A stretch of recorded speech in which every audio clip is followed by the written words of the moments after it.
Stefan Kraft. There you go. The new leader of the World Cup after 3 competitions.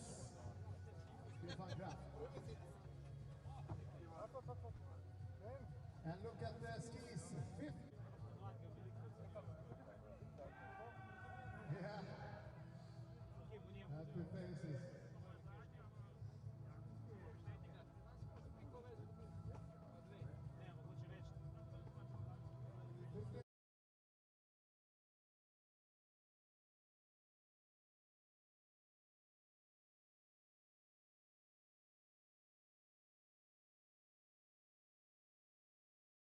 Stefan Kraft, congratulations once again. You had a really fantastic day yesterday.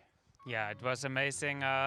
Started really well with hill record in the first round and a big lead, and then the world record with World Cup points and the 46 victory in my career. It was a really special, emotional day, and yeah, I would say it was, of course, the perfect day. You are one of the few athletes that know these hills already, that jumped here. Was it an advantage?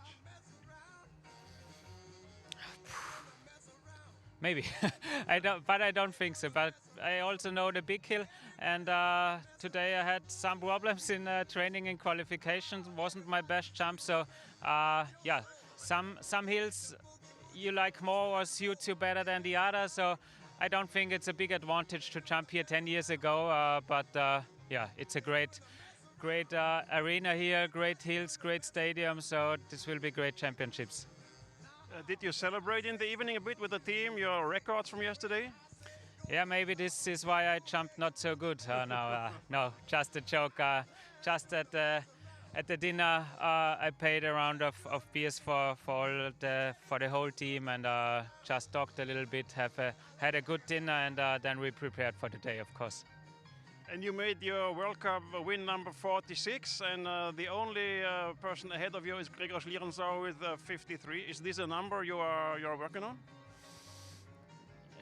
Yeah, it's a lot. It's a long way. 8 wins or 7 wins now is yeah, not so easy. You have to be on high level for more years now. So, but yeah, in the back of my head, I had this number. I will chase for them. I will do my best, and maybe it's enough. And these are really exciting days for you, as you will not go to Ruka. You will leave home from Falun because of what reason? Yeah, because I'm becoming father. We're getting a baby the next days. Maybe tomorrow we will see. Yeah, it's in every minute it could happen. So yeah, I hope that I can jump this competition today, and after the competition I will go home, and I hope that I can be back soon. Wonderful. Fingers crossed for you, Stefan. Thank you so much. Thank you. Genau. Punkt und Unterschrift gern auf dem Mal. We can see your arms, but that's okay. Yeah, that's okay.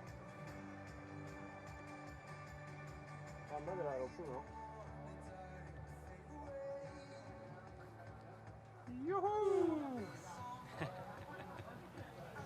Take the arms away. New record. Chip, you have one? Oh, sorry. And then you. It's okay, okay. Ja, super. Vielen Dank, Kraft. Raise the horse Thank a you. little bit. Yay! Yeah, good number.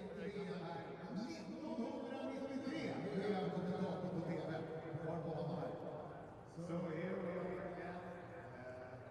I said 22 years ago, but actually it was 32 years ago in the World Championships 1993 that you took 3 medals here in the fall. Welcome back. Yes, thank you. Well, we're getting on, but the remembrance of here is still lovely, nice, and it's super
that today we would have encouraging conditions, and that's the case.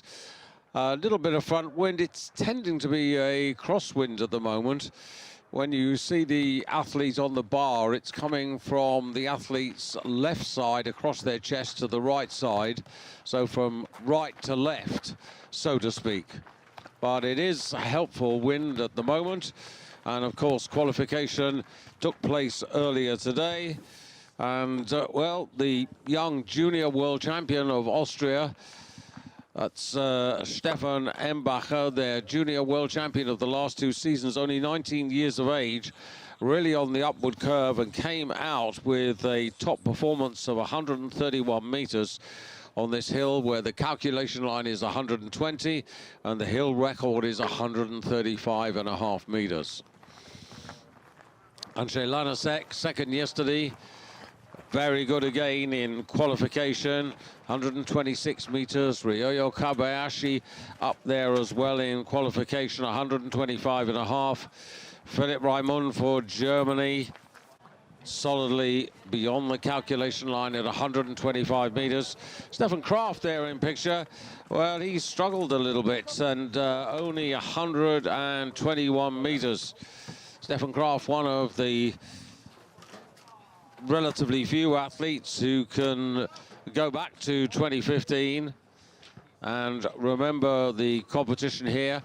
In talking to Stefan just before the competition got underway, he was saying that really he didn't think that the experience of 10 years ago really mattered at all, but he was seriously enjoying the arena and around the surroundings, and there he is again, looking extremely happy. A quiet little celebration last evening for the 46th victory and becoming the most successful athlete in the sport in terms of points achieved in the World Cup. And this will be his last competition for a while, because imminently Marisa, his partner, is about to give birth, and Stefan, after today's competition, will go home and look forward to becoming a father. So we probably won't see him, or in fact I'm sure we won't see him in Ruka over the coming weekend. He was asked about the record of 53 individual victories achieved by Gregor Schlierenzauer, and you know, he said things have changed, much more competitive, and okay, I'm 7 victories away from equaling Gregor's record, but that's a long way away. So he's aware of it, but he knows that there's a real task to get another 7 victories this season. Would be an amazing achievement for Stefan Kraft. And well, will he double up today and get the Falun double? That we have to wait and see. Well, we started out with 68 athletes from 21 countries in qualification. We're now down to 50 from 17 countries.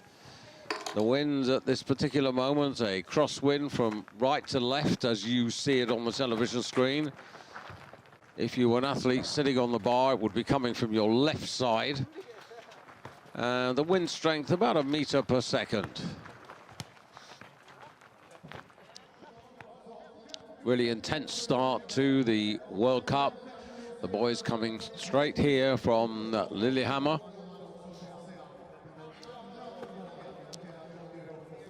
Hill size 132 meters, the hill record 135.5 meters, set by Severin Freund in his second flight from gate 17, if I remember correctly.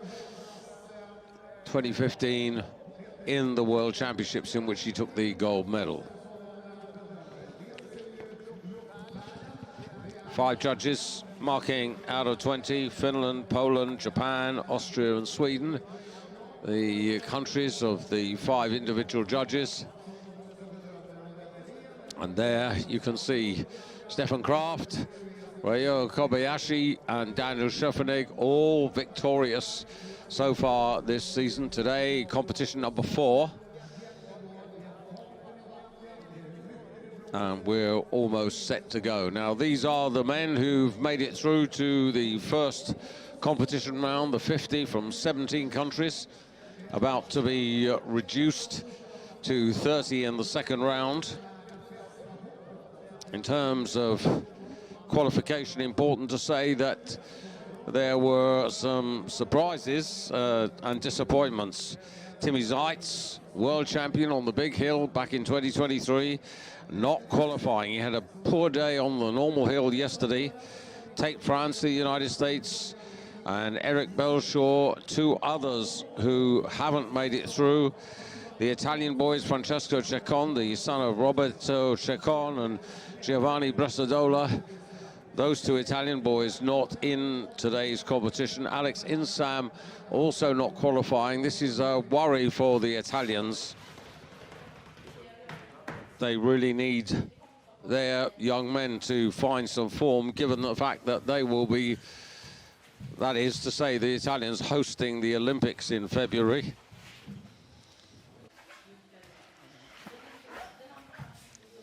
And this I expect to be as competitive as the first three competitions of the season so far. Just to reiterate, Stefan Embacher of Austria at the age of 19, the junior world champion, right at the top of the qualification. Really well done, and he has seriously progressed.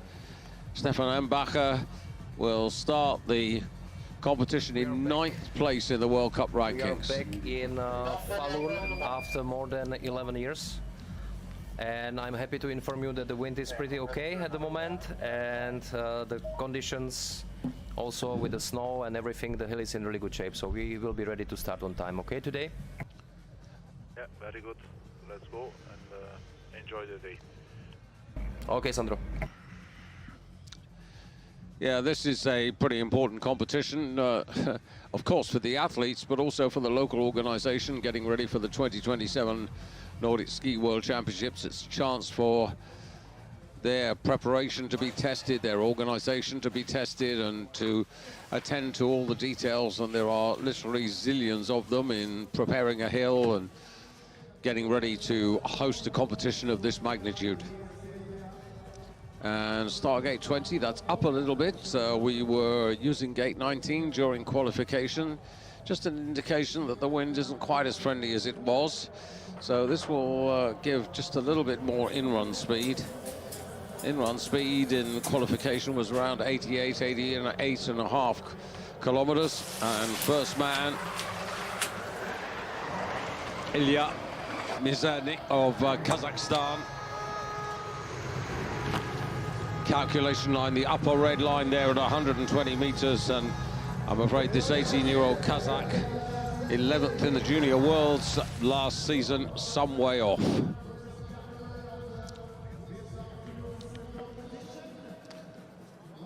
So loses a lot of points for distance, also for style.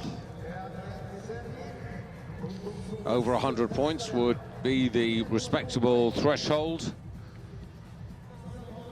And next up will be Switzerland's Sandro Hauswirth. 33rd, 32nd, 37th in the three competitions to date for this 25-year-old Swiss. Yet to earn a Winter World Cup point. Well, that's a little further. The calculation line is 120 meters. This isn't a million miles away, a meter and a half off, which is not too bad, but obviously far too early to say whether it's going to be good enough for qualification. Sandro, like so many, graduating through the junior ranks, was top 15 when he contested the Junior Worlds some 5 years ago. And next up, Kevin Bickner. Missed out by a whisker in terms of qualification on Sunday in Lillehammer. Likewise yesterday for the normal hill. When he's good, he's pretty good. And that's a little more encouraging. into the bonus point territory beyond the calculation line. And Kevin, who last season reached a target, finished 10th in Villingen on the big hill there, and that's his personal best to date. And this is a lot more promising. This might be good enough to qualify for the final round, but good to see him a lot more energized and a lot more happy with that particular performance. And now the relatively inexperienced French lad Louis Obsteiner, only 21.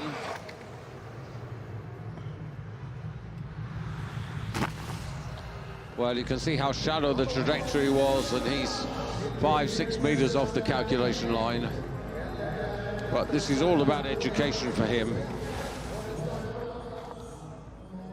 Disappointing yesterday, but 35th, and actually just looking at it, not yet really made his mark in the World Cup.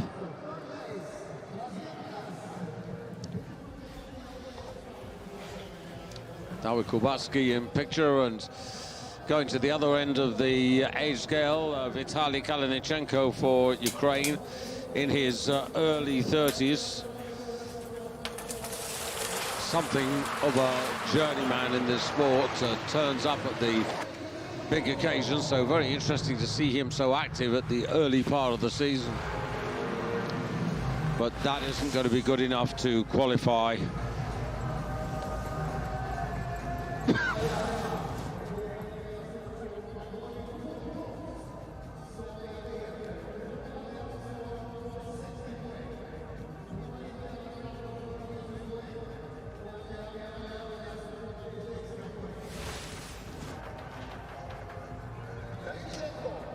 So Kevin Bickner, with his 122.5 meters, has set the standard.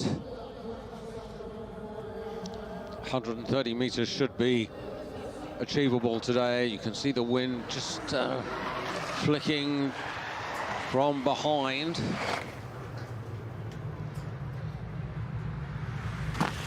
Daniel Vasiliev, the second of the Kazakhs, and that's barely over 100 meters.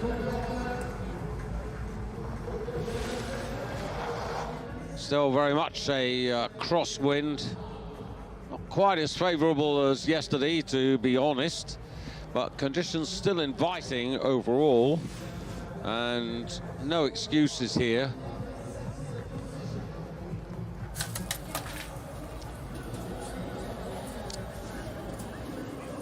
At 44, here's a man who did compete in the Big Hill World Championship here of 2015, won by Germany's Severin Freund. Simon Oman, he was outside the top 20 on that occasion, and he's short of the calculation line today. No World Cup points so far. 41st, 39th, and 33rd. The three finishing positions in the three events so far, so getting closer, but this to me is a little bit of a setback. World champion on the big hill back in 2007 in Sapporo, and he's actually below his teammate Sandro Hauswirth, just underlining that it really is competitive in the Swiss team. Roman Kudelka, 8th here 10 years ago in the World Championships on the big hill. 5 times a World Cup winner. Pleased to see that he's actually qualified, representing the Czech Republic, of course.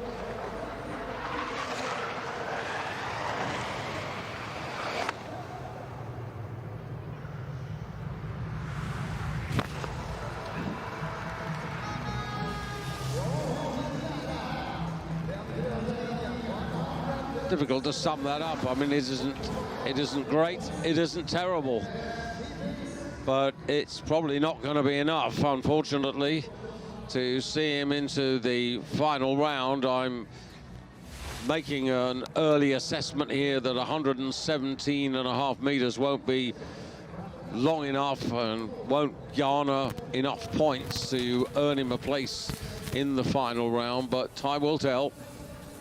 Mackenzie Boyd close for the Canadians now. Another man yet to get a World Cup point this season. Never been better than 6th. And that's a little distance in the memory, 5 years ago. And that won't do either.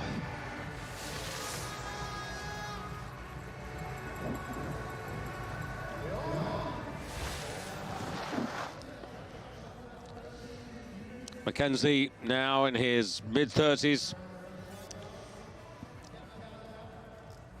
The best ever season he completed was back in 2017 when he finished just outside the top 40. But his career in the world of ski jumping has been so affected by lack of finance. And now 18-year-old Felix Trunz for Switzerland. Still looking at an athlete who's yet to get a Winter World Cup point.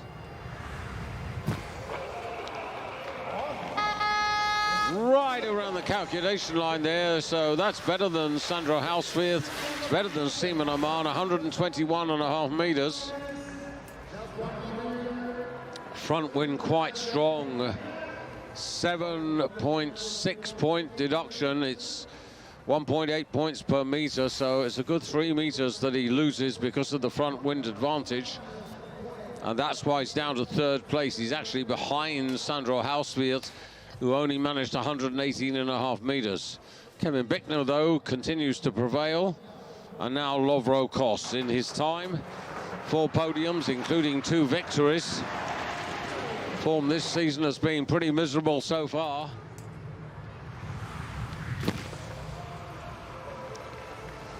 That's just the wrong side of the calculation line. Robert Hagota, the head coach, will have some work to do, but he's a very, very good head coach. The squad is extremely well supported.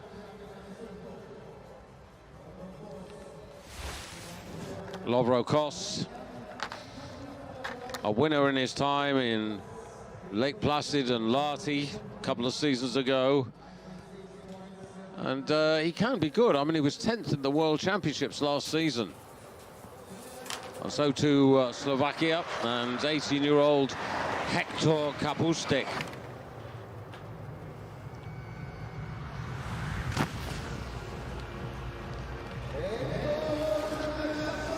Well, time required. And also, one senses they're such a small group, the Slovakians, that they would actually probably benefit by cooperating with another of the stronger countries. Vasha Bites, the Slovenian who, you might remember him back in the 90s. He was very much part of the Japanese coaching team at that time, the Japanese team that was super successful at the Nagano Olympics. Tomofumi Naito, who got his first Winter World Cup point at the age of 32 in Lillehammer over the weekend. Now that looks very similar to Kevin Bickner. And it's half a meter shorter. But the wind is pretty quiet. Excuse me. And this might well just put him into 1st place.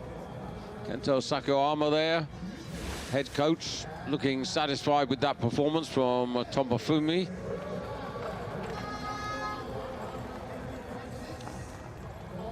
And whereas the Italians, they've really struggled, and the young Swiss, though, to the contrary, another qualifier, Yuri Kesseli.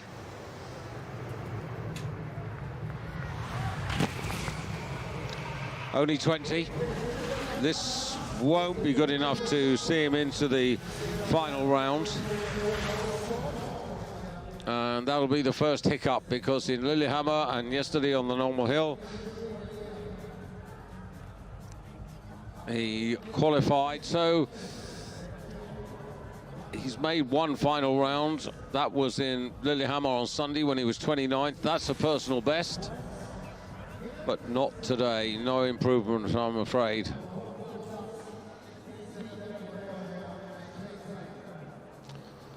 Yukiya Sato. 5 years since he notched up his 2 individual World Cup winter victories.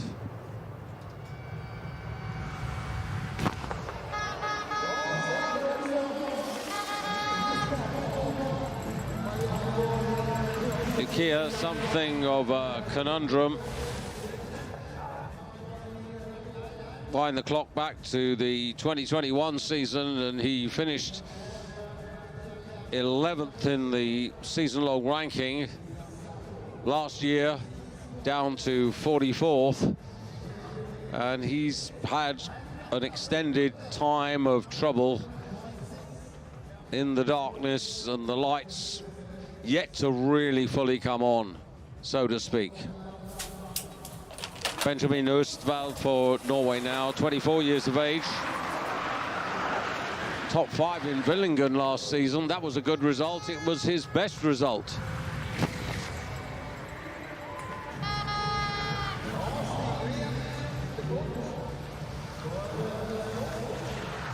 Well, the strength of the front wind's fluctuating a little bit. It was relatively quiet there for him, but the timing and transition off the table didn't work, and he didn't bring the speed forward, and consequently it's a short flight.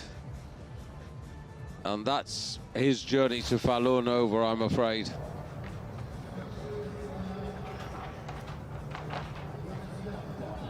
Halvor Granerud will be the next up, one Norwegian following another. Granerud. In fact, I beg his pardon, Andy Urlaub qualified, and he's next.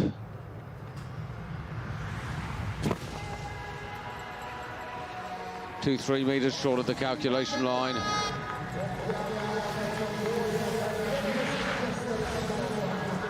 And a lot of these athletes now are finding this pretty tough at the moment. Cross headwind over the knoll and through the first 40 or 50 meters. Further down the hill, the wind suggesting more of a backwind, cross tail. So it's a little bit more tricky, certainly not as easy as it was yesterday. Now here is Granerud.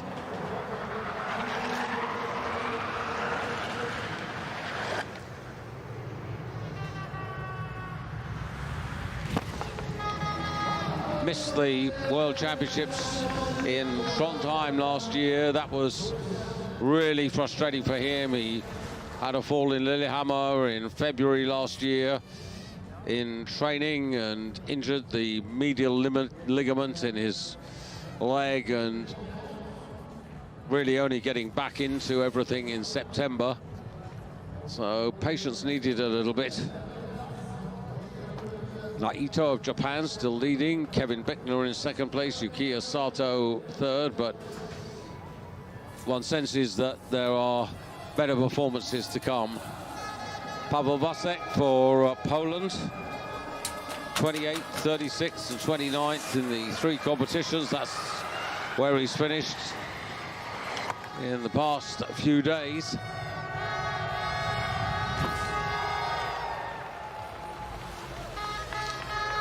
Well, it's approaching the calculation line, but it's not there, and it's fantastic to see these fans who really spent money to get here to support their athletes. Quite amazing, but the Polish fans always have been really dedicated.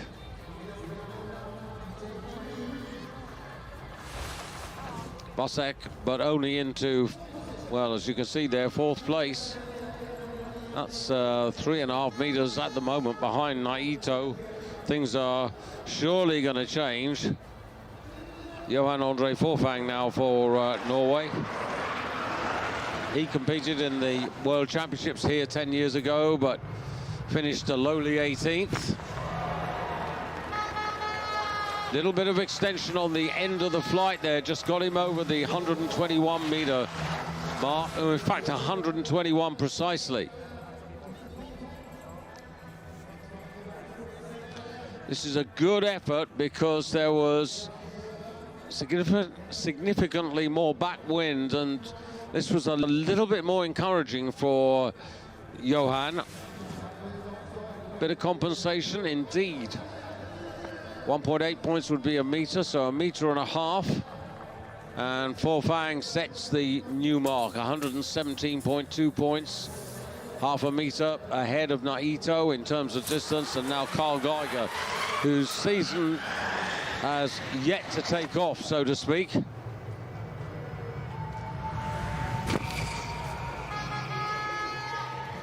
Well, this 32-year-old from Oberstdorf is far better than we've seen so far. This isn't going to see him into the final round. 40th, 23rd, 48th here yesterday.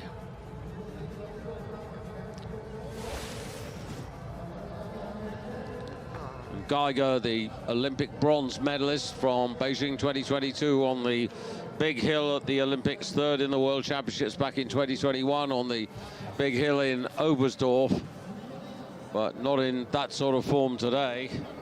And now Slovenia and Rok Oblak for Robert Hagota's squad.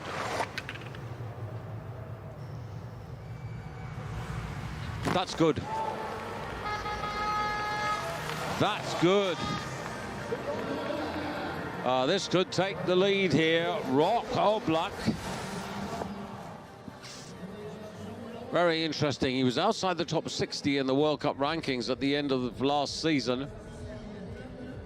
Comes in today here with 10 World Cup points. Yesterday, 21st on the normal hill here. That's a personal best. And Rok Oblak, front wind returns.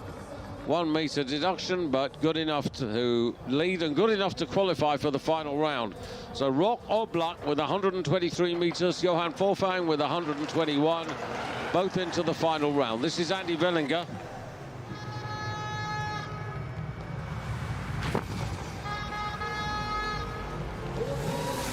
Really disappointed with himself, and so he should be.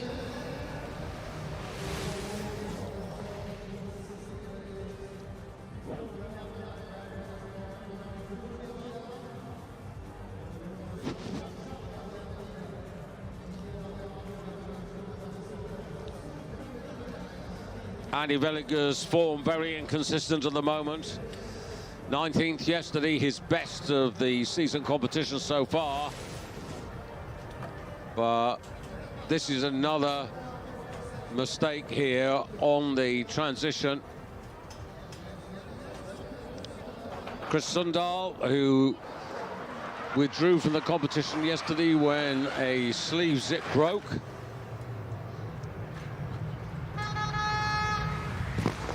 That's much better. Very interesting decision that he made yesterday, which was to pull out and not start, rather than trying to start with the broken zip and risking a possible yellow card and warning. So it was a really intelligent move. Frustrating nonetheless, but this is much better. 124.5 meters. Sundal, who was runner-up on the Holman column in 2024, 2 seasons ago. That's his best to date, and he goes into second place. And the reason he's behind Oblak, even though he went further down the hill, is the front wind deduction of 4 points. Oblak only had 1.7 deduction. Jewa.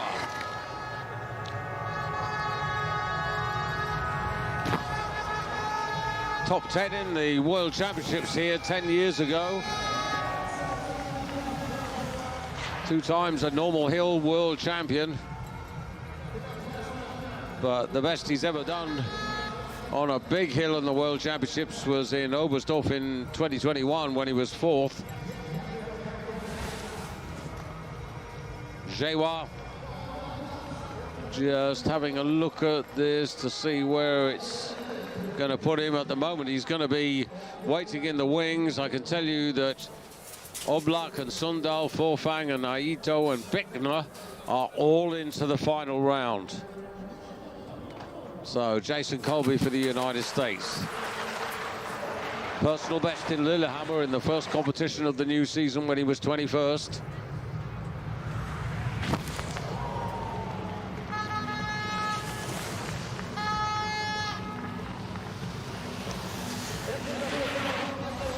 Not enough for me. Jason Colby, though, only 19, top 10 in the Junior Worlds last season.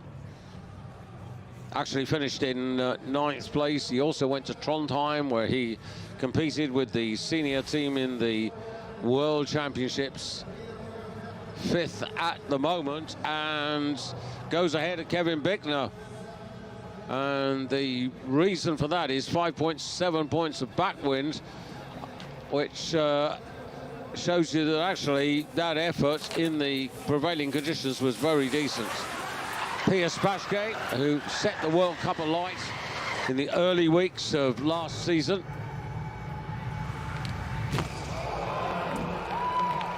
Bit of a cheer there for Pierce, who's had a rocky start to this season's campaign.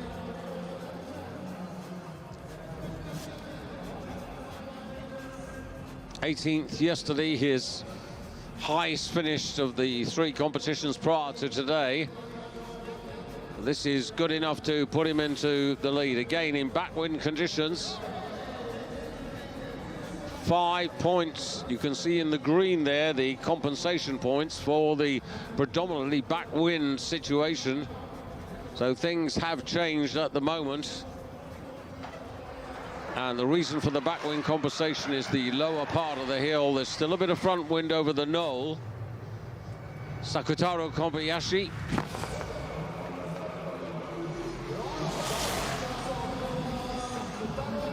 This is the former Nordic Combiner who collected 3 gold medals at the Winter Universiade back in 2023. He's done really well over the last 2 seasons. Well, essentially last season and the beginning of this, to make the conversion. 13th in Vikersund on the ski flying hill last season, his highest finish. Sakutaro, not so much backwind, and he's going to have to wait and see whether he'll qualify, but the fact that he missed has let Yukiya Sato into the final round. David Kubacki now.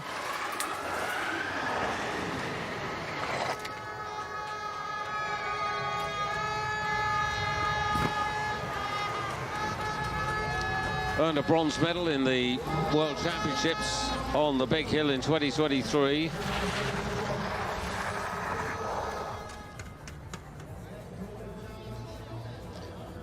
The wind is changing. We're still within the corridor of tolerance, but again, strangely, coincidentally, Kubacki not quite enough points, but the fact that he hasn't made enough points has allowed Piotr Jewa to qualify. In fact, just looking at this, yeah, it's just a whisker difference between the two. And now Valentin Foubert for the French.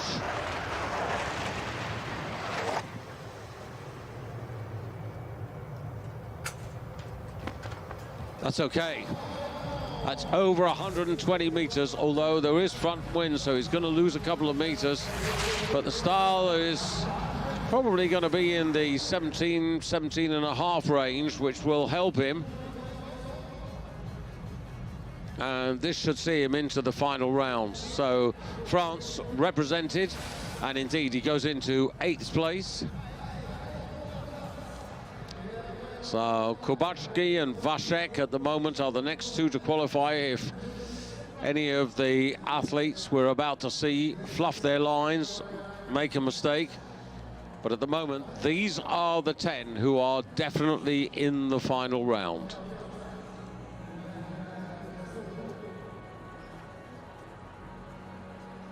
Next up will be Antti Aalto for Finland, who's finished in the top 30 in each of the opening 3 competitions, the 30-year-old Finn, but yet to finish higher than 6th.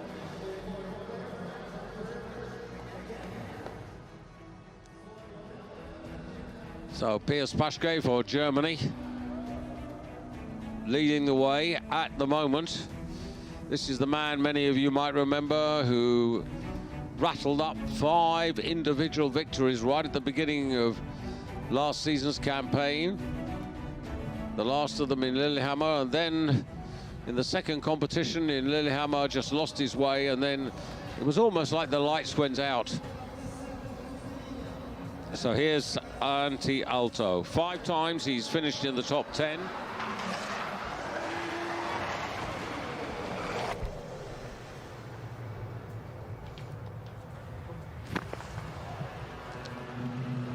Relatively consistent without being a great threat. Now 119 meters. Is that going to be good enough? Same distance as Sato and Jewa and front wind and Aalto. I'm afraid not enough.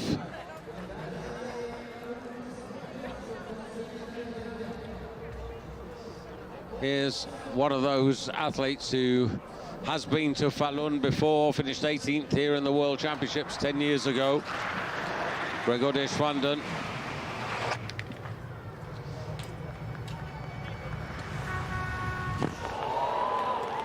Well, there's the first sign of Gregor Deschwanden finding his rhythm, finding his form, and that's a massive lead. Yes, there was front wind, and definitely that helped him. But this, in terms of timing, transition, bringing the power and the flight forward, and the finish is okay. Bine Orcic really happy, and the #1 Swiss is the #1 in the competition. 121.2 points because of the front wind deduction, because Paschke was leading, but with backwind there's barely half a meter between the two of them, but Switzerland need Germany at the moment. Now Maxi Ordner for Austria.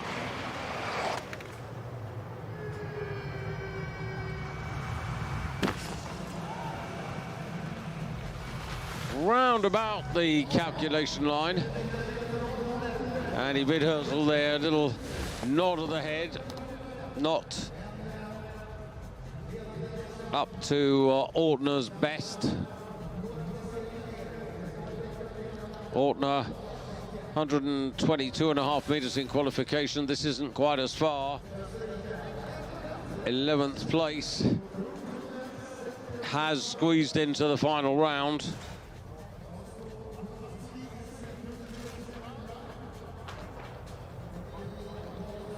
And now this remarkable 18-year-old Polish athlete, 18th and 22nd in Lillehammer, 12th yesterday, a lifetime best, Kasper Tomasiak.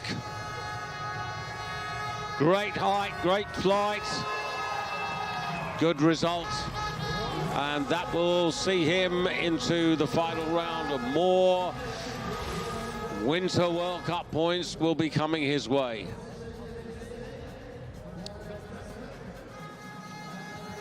Fourth in the Junior World Championships in Whistler in Canada in 2023. But really, he's been something of a revelation so far in the early part of the season, up into 5th place. That's only 2 meters behind the likes of Deschwanden.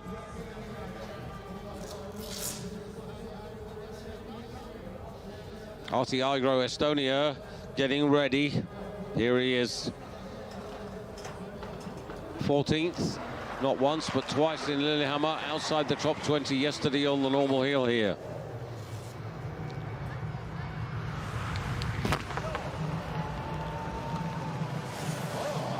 Well, that's also beyond that upper red line, so instead of 60 points for distance, 62.7. An awful lot of athletes have been attracting marks of 17, 17 and a half. We've yet to see anyone persuade the judges to go 18, 19. That may well happen, but Igro, representing Estonia, into 10th place, qualifies. David Kubatski's in, by the way. Pavel Vasek waiting in the wings, then Sandro Hauswirt. And now Nakamura. On Sunday and yesterday, much better performances.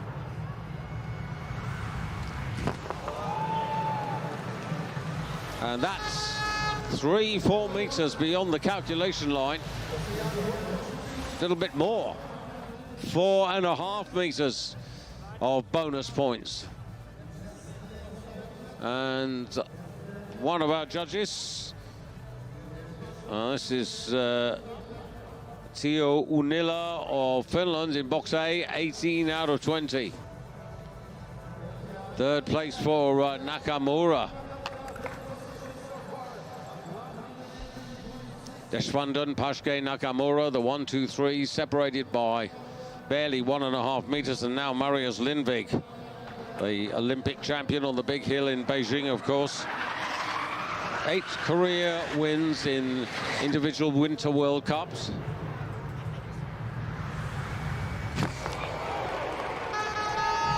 And Lindvig,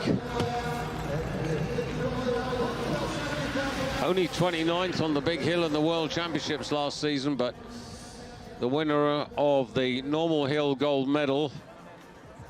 And this is pretty healthy here. And I was talking about style marks. 1, 2, 3, 4 marks of 18 or better. And Lindvig to the top of the table.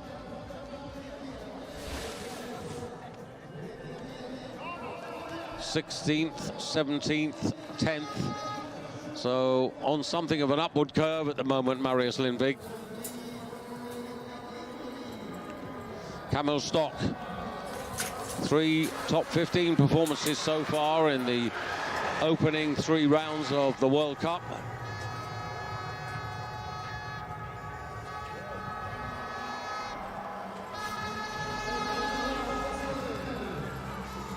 Camel Stock over 120 meters, and everyone delighted to see that Camel Stock has recaptured a good measure of his ability. He talked about being quite excited.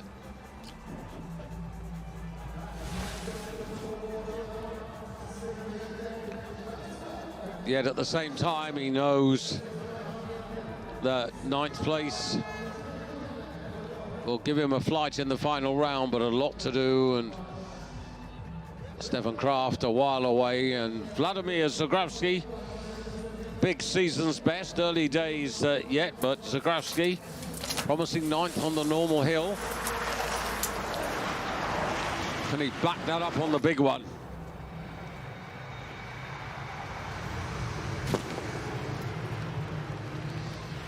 Calculation line, in fact, exactly 120. Very little wins, and that should see the Bulgarian into the final round. Vladimir Zagravsky, still 6th place in Ruka in Finland in 2018. That's still his lifetime best. Zagravsky just outside the top 10. Lindvig for Norway. Deshvandan 2nd for Switzerland. Pashke in 3rd place for Germany at the moment. And now the red and white suit of Manu Fettner for Austria. 40 years young. He's been 2nd, he's been 3rd 3 times in Winter World Cups.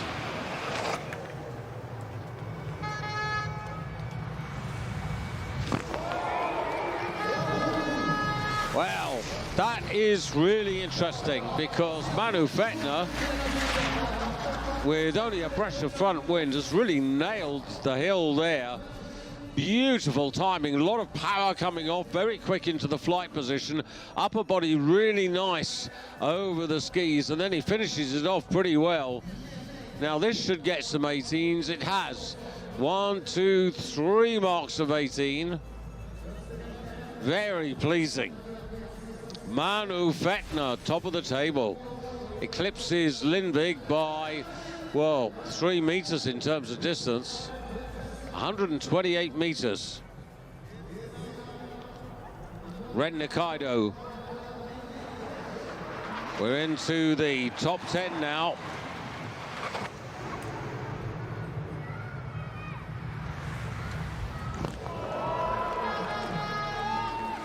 There's the 130. Just a reminder, the hill record's 135.5 meters. That was from gate 17. We're now operating from gate 20.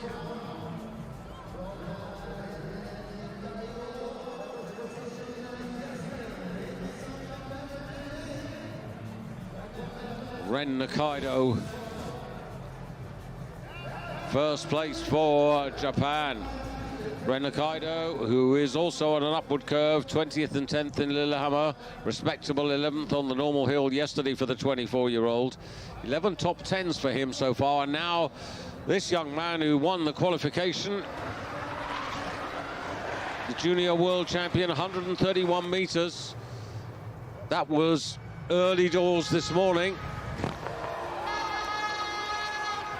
Well, it's not 130. It's not as far as Nikaido, but not quite as much front wind deduction. Star marks, unanimity from the 5 judges, 18s across the board. And Stefan Embacher trying to nudge into first place, but third in fact. Just over a meter separating the top 3. Nikaido, Fettner, Embacher, Lindvig down to 4th place. And now the first of the 2 headline German athletes. Headline in the sense that they've been flying the German flag for the first week of the new World Cup season. Felix Hoffmann.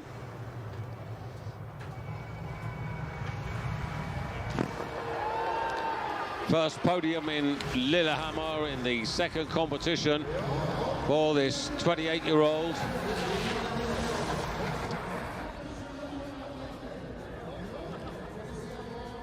Well, he's got enough meters, 128.5 meters. That makes him competitive. It puts him up with the top 3.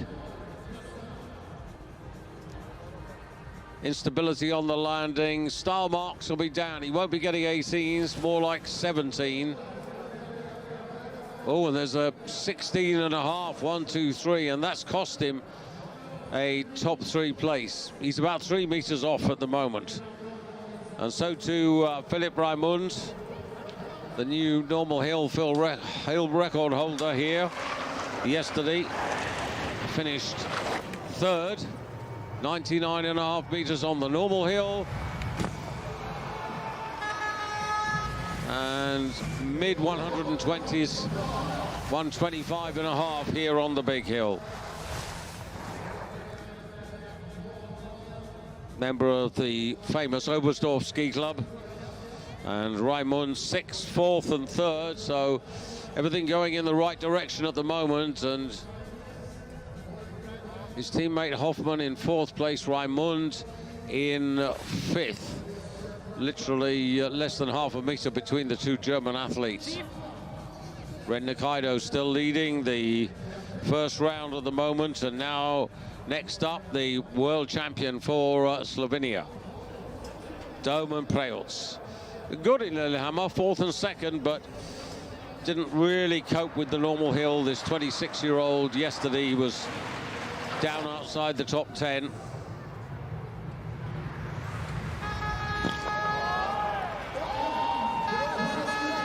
Well, the meters are definitely there.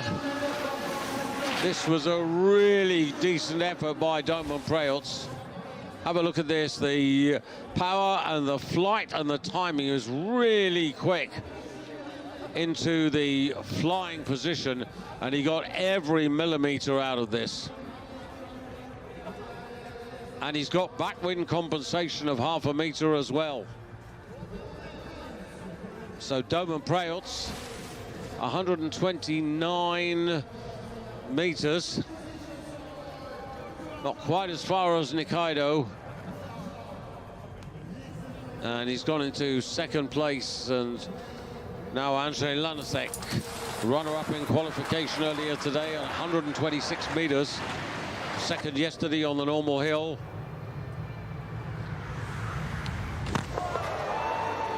Well, that's how to do it.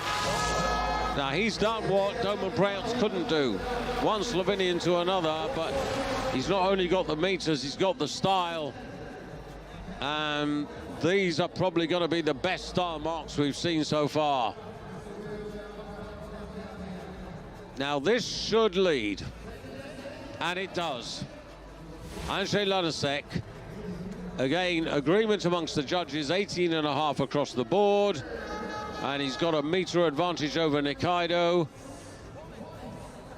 and his teammate Domen Preutz. Austrian power now. Jan Hurl. 14 times a runner-up. Well, Lanasek yesterday, that was his 20th runner-up finish.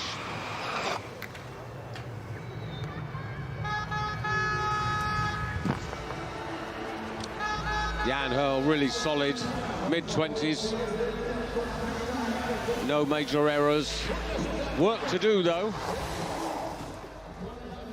Will qualify. And will qualify quite well, but we'll still have some meters to make up, but he's within range.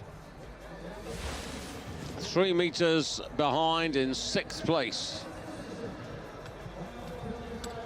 And now to finish the first round, the 3 men who've each won a competition so far.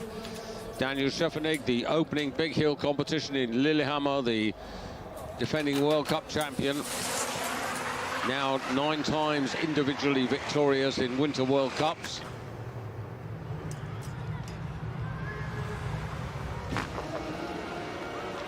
Interesting to see him that far out to his right, suggesting a bit of uneven pressure coming off the table, but 127 is pretty good. And just reflecting on the style here, was pretty stable through the flight here. These marks are going to be good. And he's held the telemark together, so this will be 18s. Oh, and Polish judge going as far as 19. Schöffenig with 3 meters to find. Andrzej Lanasek still leading, and now Ryoyo Kobayashi for Japan. This could be really interesting.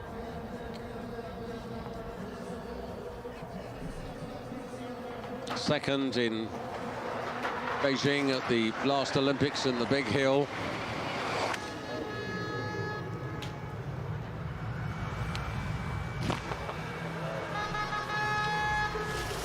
Well, he's in the mix. That's very much the same as Schöffenig in terms of distance.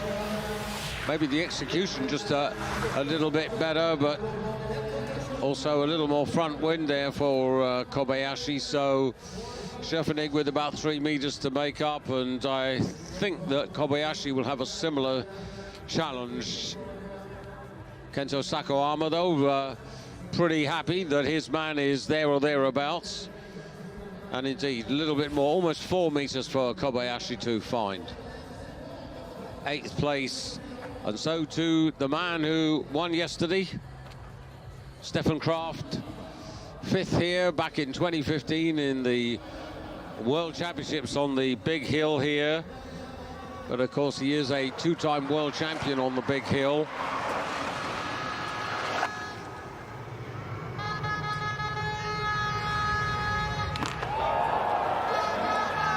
Well, that is the longest flight. Way over 130 meters. It's not the record, but Kraft who was struggling during qualification. Well, he's really turned it round now. This will lead. And this is the best in every sense of the word. Best in distance, best in style. And Stefan Kraft bidding today for a 47th individual World Cup victory. On the almost eve of becoming a father for the first time. So we know that at the end of this competition, come what may, he will be going home. And what a way that would be to go home having achieved the Falun double. That would be special. And the fans have done really a fantastic job here supporting the athletes. As you see the current state of play, Kraft with a almost 3-meter advantage over Lanashek. Then Nikaido of Japan ahead of Doman Prayuts. And looking down there, about 6 meters separating the top 10. And then you're getting to 10 meters plus there, back to Kamil Stock in 20th place. 30 only to qualify.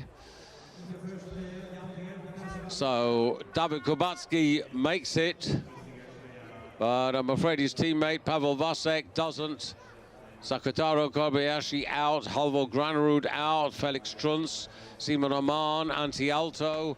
Here they are. These are the athletes who, sadly for their fans, won't make it into the final round today.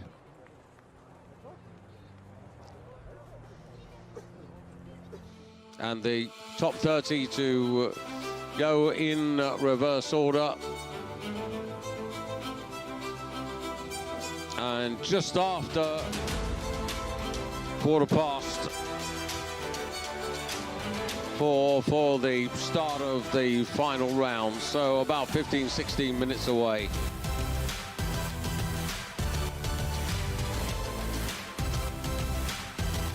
Well, Andrzej Lanasek didn't headline in Lillehammer, but he certainly announced himself here yesterday. 20 times a World Cup winner, but have a look at this from Kraft. Absolutely fantastic. Stefan Kraft, the aerodynamics, the skis are really flat, and he comes in and he's so well controlled.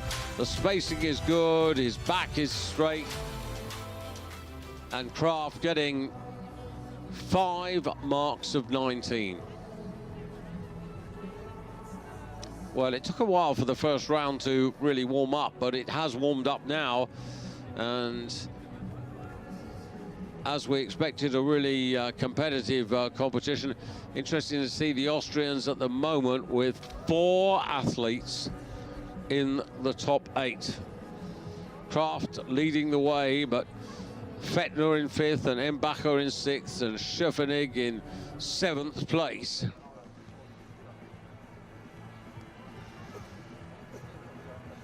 So there you have it, 17 minutes past 4 for the beginning of the final round. The top 30 as ever going in reverse order.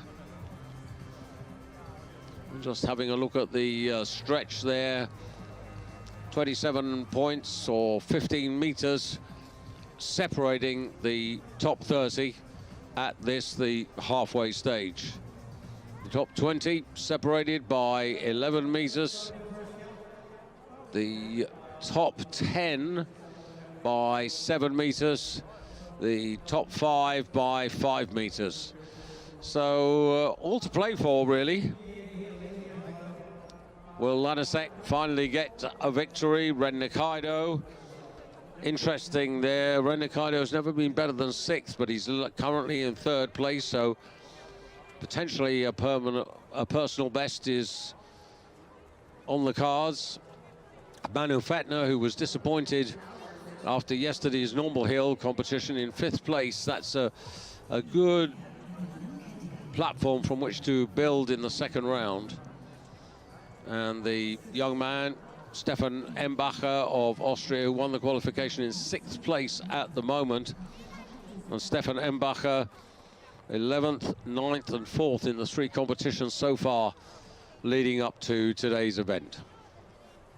Well, we're going to take a little pause and get ready for the final round. So an opportunity for all of you, if you want to put the kettle on or get something a little stronger to drink, this would be the moment as we pause and get ready for the final round. So there it is, 17 minutes past 4. We'll be back a couple of minutes before that just to remind you of the order and the challenge that lies ahead. Thank you, by the way, for being with us on FIS TV. We really appreciate your company. And do have a look at FIS.com.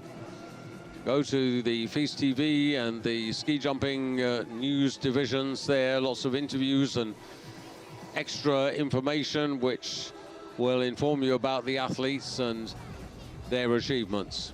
And just a reminder that after we're finished today, the men move on to Finland, to Ruka. The women, they arrive here in Falun for their competitions here on these hills, which, as I said, are a bit of a dress rehearsal for the 2027 Nordic Ski World Championships. So, back very shortly for the final round.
Well, welcome back to Falun. I hope you've had the opportunity to get a refreshment and get ready for the final round. 30 to go, separated by 15 meters after the first round to go in reverse order. In this, the fourth competition of this brand new Viessmann supported World Cup of ski jumping. I'm David Goldstrom, together with the FIS TV team. Delighted to have your company. And if you are just joining us, well, Stefan Kraft, victorious yesterday on the normal hill, looking to achieve the Falun double.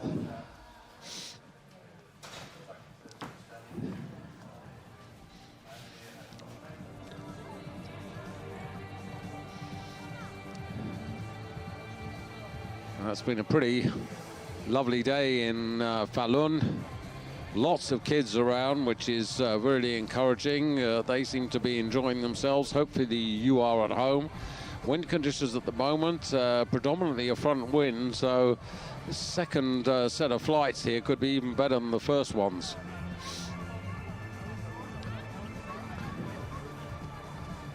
And at the end of the first round, well, Stefan Kraft headlining for Austria, Andrzej Lanasek, the best for Slovenia, the top man for Japan, Randy Kaido, Domen Preutz, who had a pretty bruising fall in training earlier today. He's in fourth place, the big hill world champion. And gate number 20, which is pretty well what we used throughout the first round, maintained here by the jury. Andy Bauer, the technical delegate, who's effectively the chairman on the jury, had one success in his World Cup career. That was in Garmisch-Partenkirchen back in, I think it was 1987, something like that. David Kubacki to get us underway. There's the front wind, green light on from Borek Sedlak.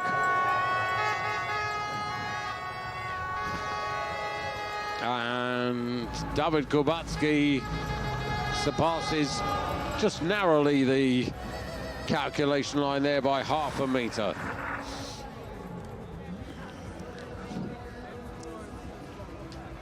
David Kubacki, like his other senior Polish colleagues, Stock and Zewa,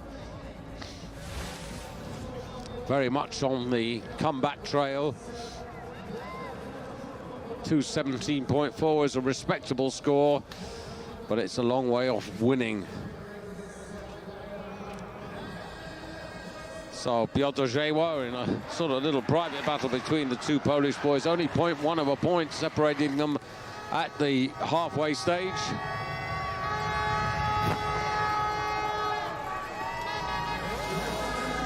Well, the honours in terms of distance, look at these Polish fans, it's amazing. They are so loyal, so supportive.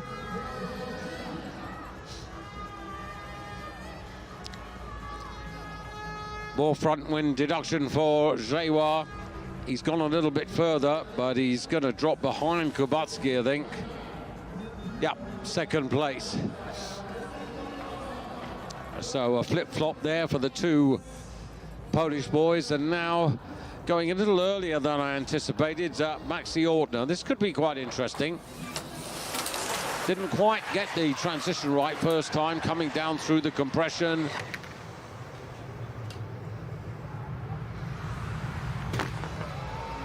Well, it's over 120 meters, not hugely. Maybe a couple of meters, 122 in fact.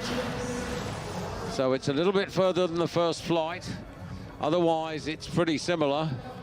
But again, there's that much more front wind, which means more deductions. But with his advantage over the Polish boys, he holds his ranking position of 28th. Can't be worse than that, might move up the odd 1 or 2 places.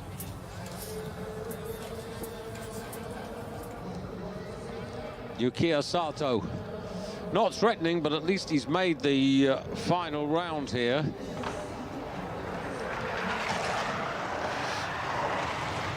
'29th yesterday on the normal hill, his first World Cup points of the season.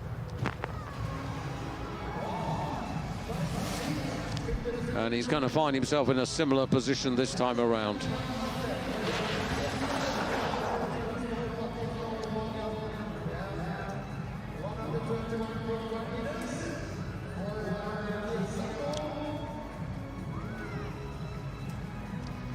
Salto down to 4th place, which means 30th at the moment. Well, in fact, sorry, I beg his pardon, 2nd place. 29th effectively at the moment, but he's not going to hold on to that for too long. And Valentin Foubert now for France. Nothing yesterday on the normal hill in terms of points.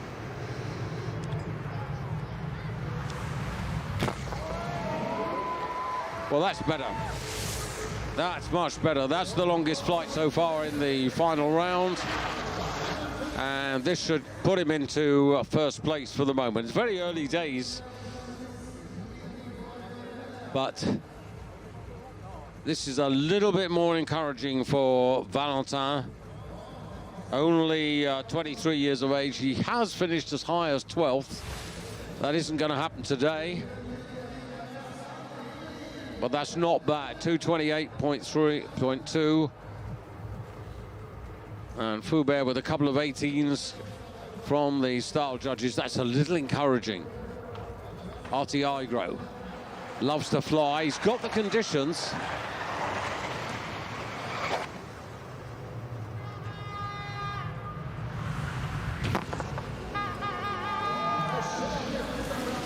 And he knows that that's effectively a miss. Opportunity lost there for Artie.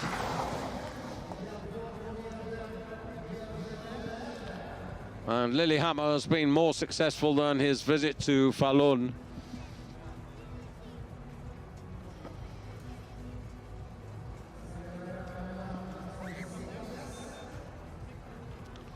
So Valentin Foubert gains a place. Igro just behind Maxi Ortner. And now Kevin Bickner for the United States.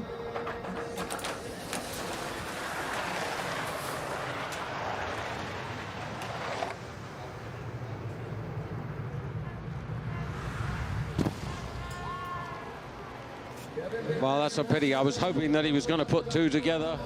Unfortunately, Tore Snell there, the head coach, he'll have plenty to say about that. And Kevin, now 29 years of age, on his day, he's a man who can be top 10. He was last season in his performance in Villingen. That's his best ever finish. But 7th today is a bit of a disappointment in the prevailing conditions. And from one American to another, and Jason Colby. Jason, nowhere near the experience of Kevin Bickner. He's only 19 years of age. Points in both of the big hill competitions in Lillehammer.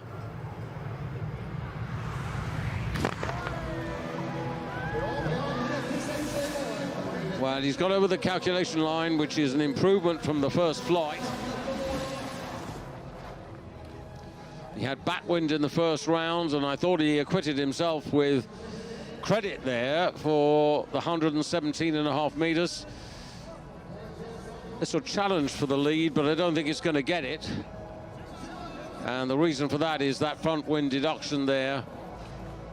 Almost 3 meters worth, so 122 meters, and Foubert moving up the table, just 1 or 2 places at the moment. And now Zagrawski, excellent 9th on the normal hill yesterday, coming from a lot further back this time.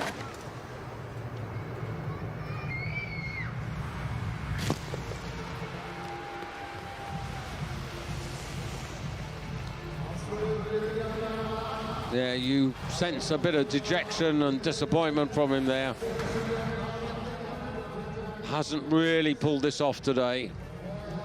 He's reached the calculation line, both in the first round and the second round, but it's not earth-shattering, it's not threatening, it's not really competitive with the best, and only 3rd at the moment. Tomofumi Naito to come next. Naito, who on Sunday achieves his first ever Winter World Cup points at the age of 32.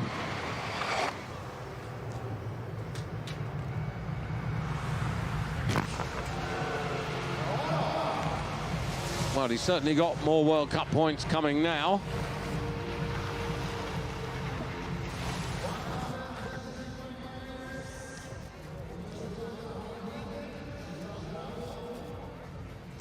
Naito with fairly steady performance here. Again, not earth-shattering, no real major errors, but not 100% stability on the landing, but second place at the moment.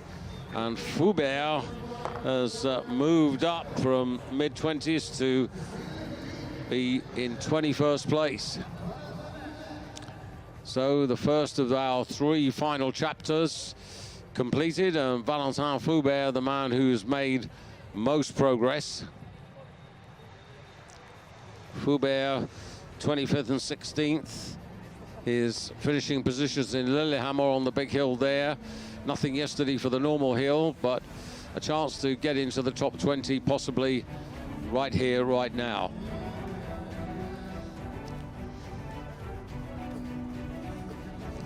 So as you see, Foubert, the next 10, Poland, Norway, Slovenia, Japan, Switzerland, Germany, all represented. And the first man to challenge Foubert will be Camille Stock.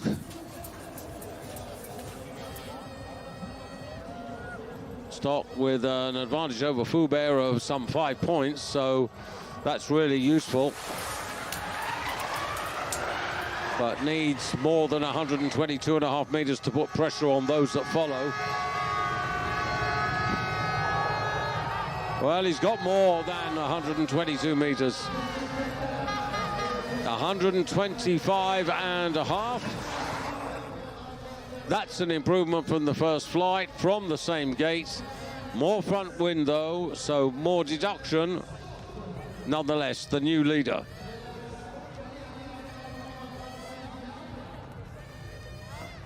Camille Stock by some 3 meters over Valentin Foubert. Naito drops to 3rd and Jason Colby off the podium. And then there were 19 to go, and next up, Johan-Andre Forfang. Forfang so far has yet to really come alive.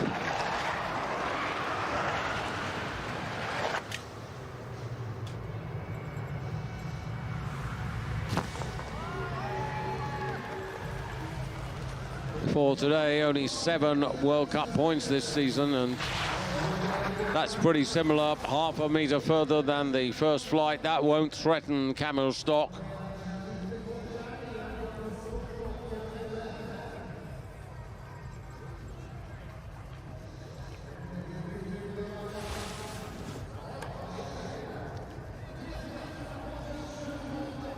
Well, next up is this talented young Polish athlete, Kasper Tomasiak. Only 18, and he's been so far a revelation. And if you look at his performances, 18th, 22nd, and then 12th yesterday on the normal hill, pretty consistent, suggesting that those results are by no means a fluke. Here he is again, qualified for points. Really close to the green line, taking on Camille Stock. Now, Tomasiak with an advantage over Camille Stock from the first round, but it's only the length of your little finger. And just looking at the style marks, very good. 1, 2, 3 marks of 18. And he's got ahead of Camille Stock by 30 centimeters. Well, the good news for Kasper Tomasiak continues. Good news for the Polish fans as well. They've got a new talent to cheer on. Chris Sundal now for Norway. so much happier today than yesterday when he had to pull out of the normal hill competition.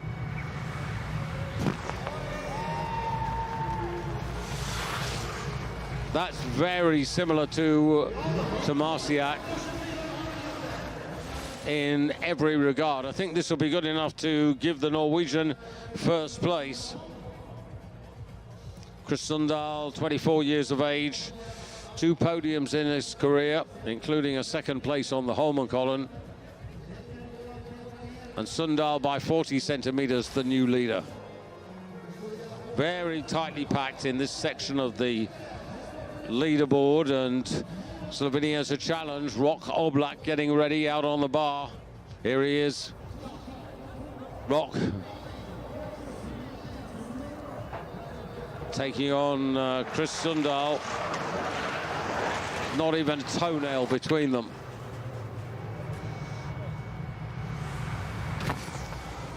Not to be. Sundal maintains the advantage.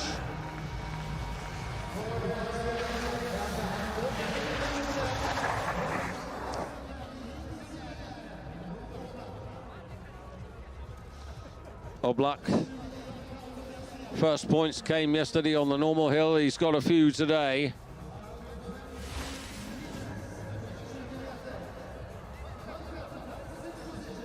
Chris Sundal leading from Kasper Tomasiak, Kamil Stock in third place, and Valentin Foubert down to fourth spot at the moment. Things could change though pretty quickly. They might change with this man, Naoki Nakamura. Saturday in Lillehammer was a real disappointment, but then suddenly we started to see Nakamura in a better light. 11th on Sunday, 14th on the normal hill. At the moment, he's accumulated 45 World Cup points. He's sitting in, what, 16th place overall. He's got 1 podium to his credit. Not going to add to that today, but what he really wants to do is to at least hold his position in the ranking.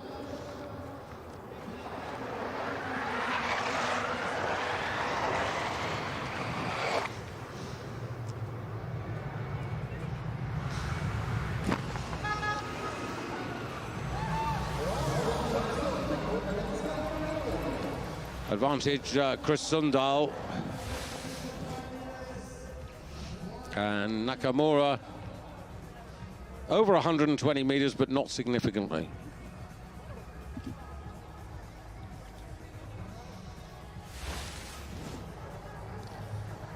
The top 3 stay as they were.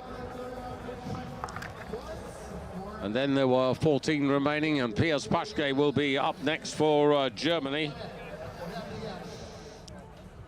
The difference between him and Sundal, well, barely a point, barely half a meter in his favor. That's why he needs 125 meters.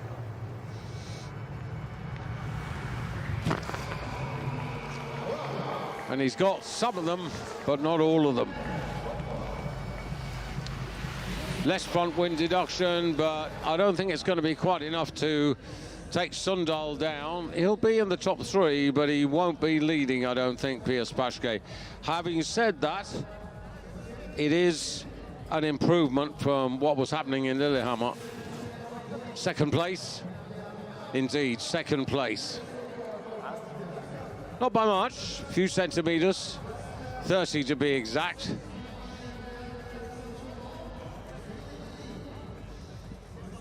So Norway continues to lead, Sundal continues to climb, and now Gregor Deschwanden.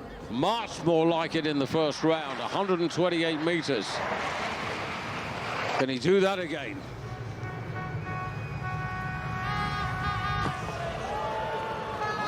He's not as far, but he is the new leader.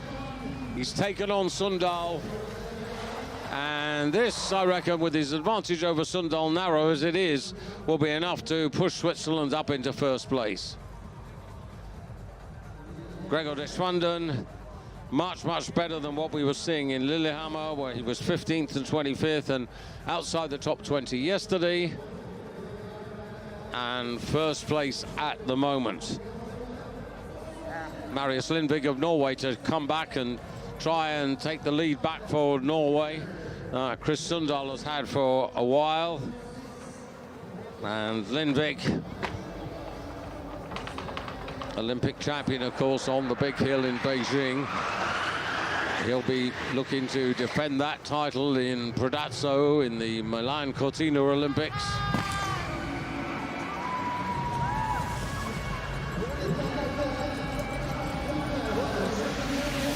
Well, not enough to depose Deschwanden. Maybe Gregor Deschwanden thinking that he might actually squeeze into the top 10. It's entirely possible.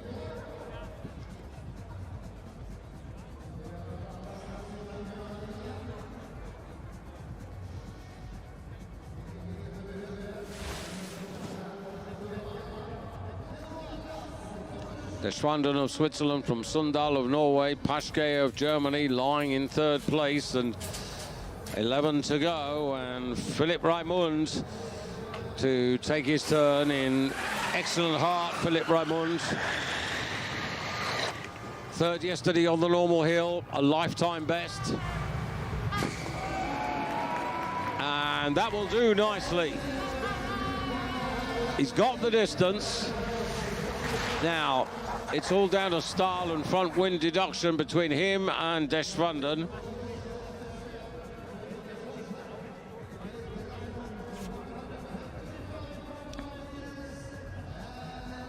He's got an advantage over Deschwanden of about a meter.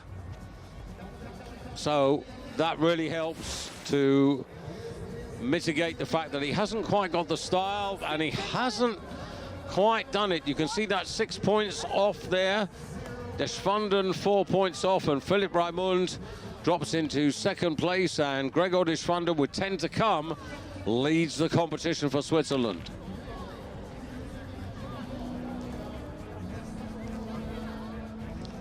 So in the 10, about to take their turn, Germany, Japan, Austria heavily represented, Slovenia also with multiple chances.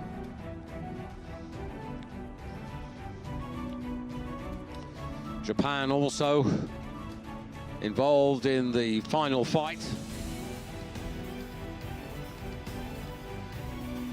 So Gregor Deschwanden leading. If you're just joining us, this is the final round of the fourth competition of this season here on FIS TV. Gregor Deschwanden of Switzerland in first place, ahead of Germany's Philipp Raimund. Chris Sundal of Norway in third place. Germany, Japan, Austria, Slovenia represented in the final 10, about to take their turn. 13 points separating the top 10. So only about 5 meters. And next up will be Felix Hoffmann for Germany. Felix, third in Lillehammer on Sunday, a lifetime best for him. A personal best, 8th on the normal hill here yesterday. He's just seen his teammate Philipp Raimund to set a new normal hill world record, a normal hill record here yesterday of 99.5 meters, drop into second place. This is the last of the German challengers under the tutorship of that man, Stefan Horngacher. Just waiting at the moment. The wind, which has been pretty helpful, pretty strong, coming over the knoll here, almost 2 meters per second. Just outside the corridor of tolerance, which is why the hold is on at the moment.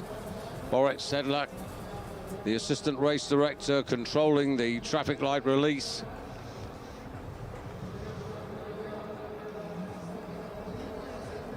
There you have the graphic, and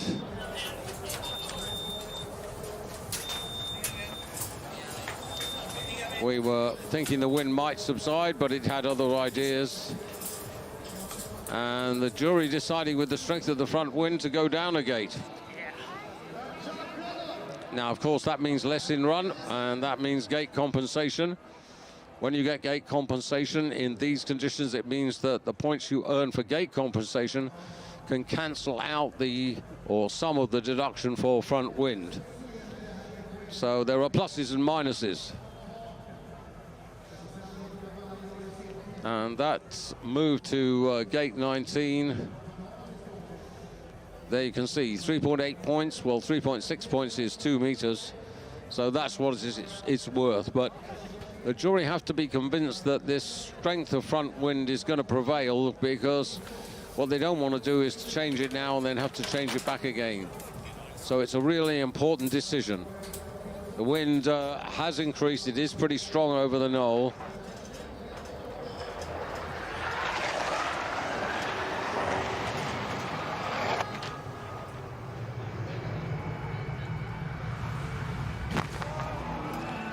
Well, he's only just over 120 meters. Now, the gate compensation will cancel out most of the front wind deduction. So, in a sense, that's helpful, but he's just not far enough down the hill. Felix Hoffmann challenging for a top 3 position.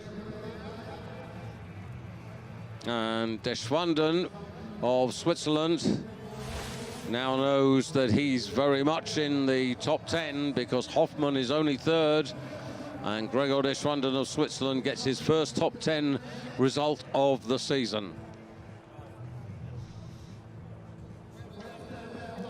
Ryoyo Kobayashi. Well, he was talking yesterday and the day before about how excited he was to come to Falun. This is a new place for him.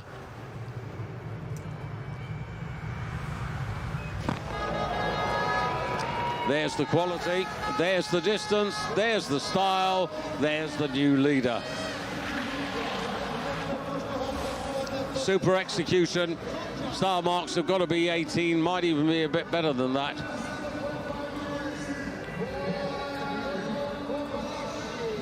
And there's 1, 2, 3 marks of 18.5. Yep, he did have the strength of the front wind in his favor. The deduction is, well, you can see 3.4 points. We are coming out of gate 19, so the deduction has been effectively halved. But Kobayashi now with a 5-meter lead, almost 6 meters over Deschwanden. And then there were 8, and Jan Hurl to come next. Jan Hurl, 2nd, 8th and 5th in the 3 competitions to date.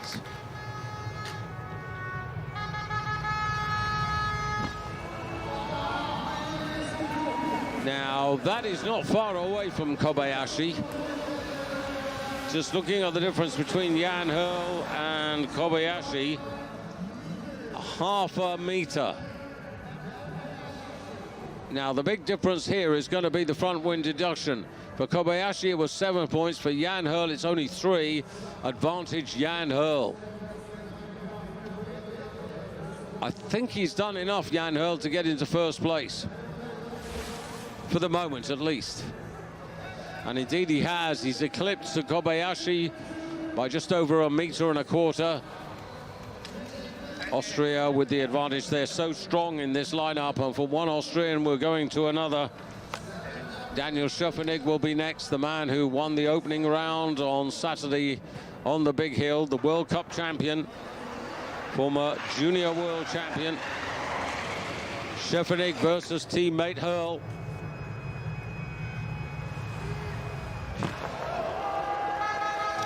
Well, there you can see the green line, and Schöffenig right up there. Well, Hurl's stay in first place will be short-lived. Schöffenig has really raised his game. Very strong, beautifully finished.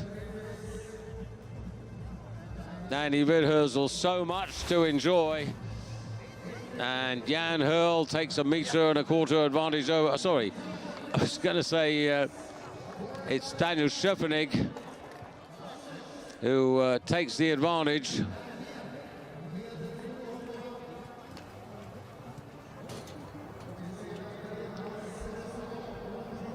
And yet another Austrian, Stefan Embacher, now the junior world champion. He won the qualification earlier today. Just a reminder that we're still on gate 19, having gone down a gate.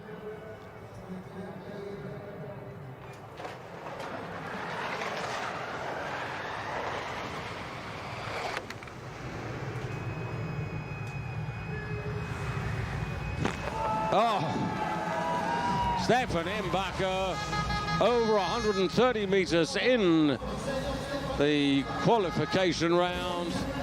And this 19-year-old is really on fire.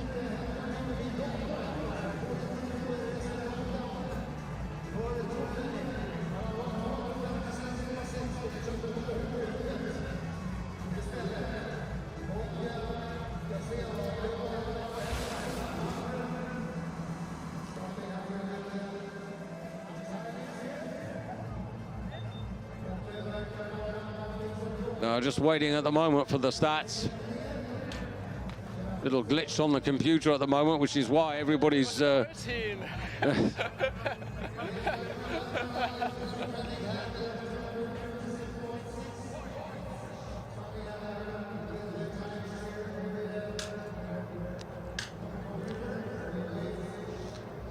Suddenly they run into electronic problems here. Schöffenig ahead of Hurl. Kobayashi in third place. By the way, Schöffenig's advantage over Hurl, some 2 meters, but you've just seen a real challenge there from Stefan Embacher.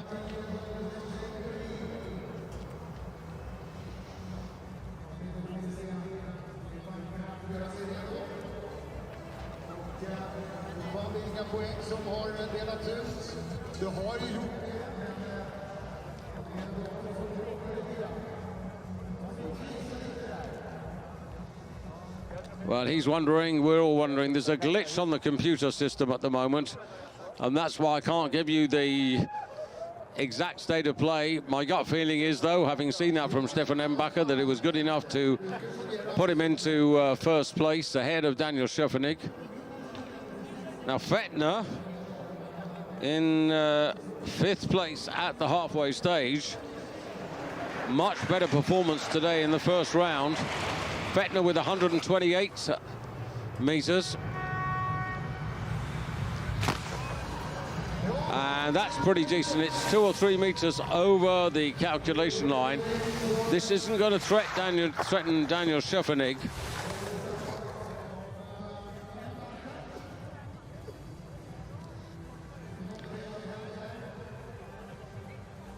Or indeed Embacher.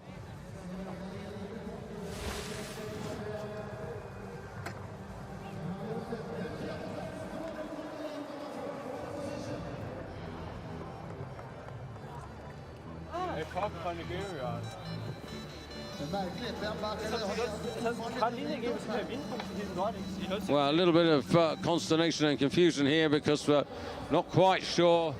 There's Domen Preelts. Look at the bruise on his chin. He had a fall at 134 meters. It was covered with plaster earlier in the day.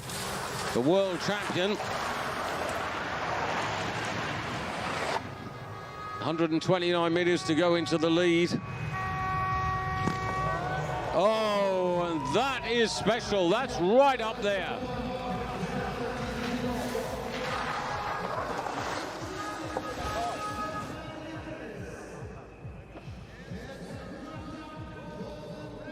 Well, this is pretty good from Domen, and these are very much his conditions. Front wind, well, on its own, it's worth a 3-meter deduction, but remember, he's got gate compensation, which effectively cuts that in half, and Domen Preelts goes into the lead.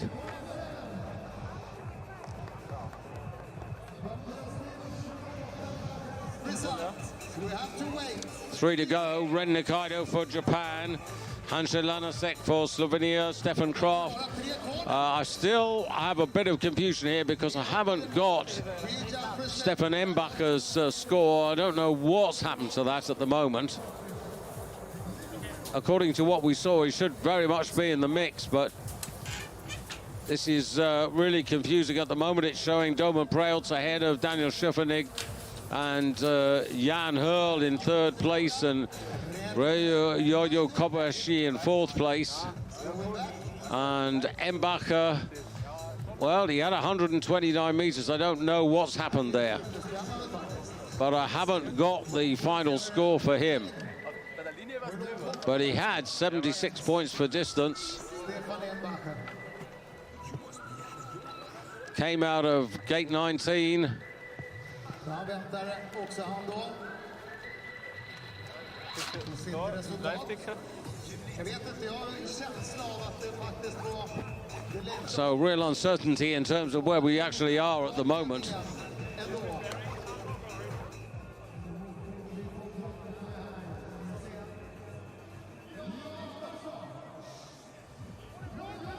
And they're trying to sort this out before we continue with the last three at the moment.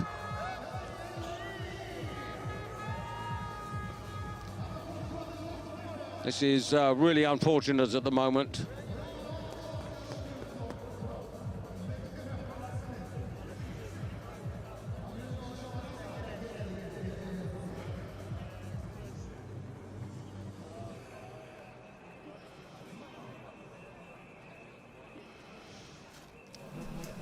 Sandro, we had a problem with the results. There was obviously technical failure. So we are waiting when the problem is solved. It happened during the jump of Stefan Embacher. And when we are ready, we will continue. Okay, we will continue with 1 4 jumper and then last 3 athletes after the first round, top 3 athletes. Yeah, okay, keep me updated and as soon as we are ready for runner, then we continue. Okay. Yeah, this is really unfortunate. The strong front wind is still there at the moment, but it doesn't make it easier for Stefan Embacher into first place. We thought that might be the case. Domen Preutz, and the reason between why Domen Preutz is in second place and Stefan Embacher, who also had 129 meters, is in first place, is the difference is the front wind deduction. 5.5 points for Domen Preutz, 2.8 points for Stefan Embacher, and the junior world champion leads the competition. Now, Stefan Embacher, who was fourth yesterday, a lifetime best with 3 to come. Could he possibly get his first podium? Representing Austria, Ren Nikaido to come for Japan. Andrzej Lanasek for Slovenia, Stefan Kraft for Austria.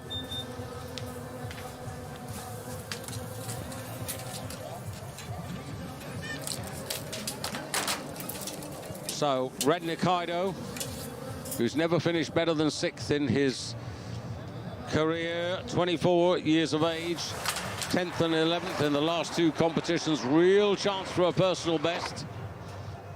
Front wind strong,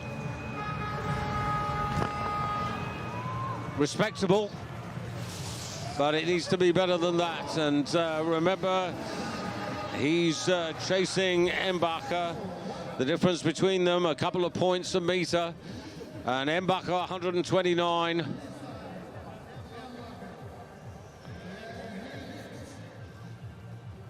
And this is 124 and a half, and where does that put Ren Nikaido? Down to 7th place, so unfortunately for him, no personal best today, but it is a top 10 result, and that's a best for the season. Early days, but Stefan Embacher, the junior world champion, now guaranteed for his first World Cup podium. Only 2 men can take it away from him. Andrzej Lanasek now. Andrzej with an advantage over Embacher, a little bit more. 4 points, couple of meters. 20 times he's been a runner-up.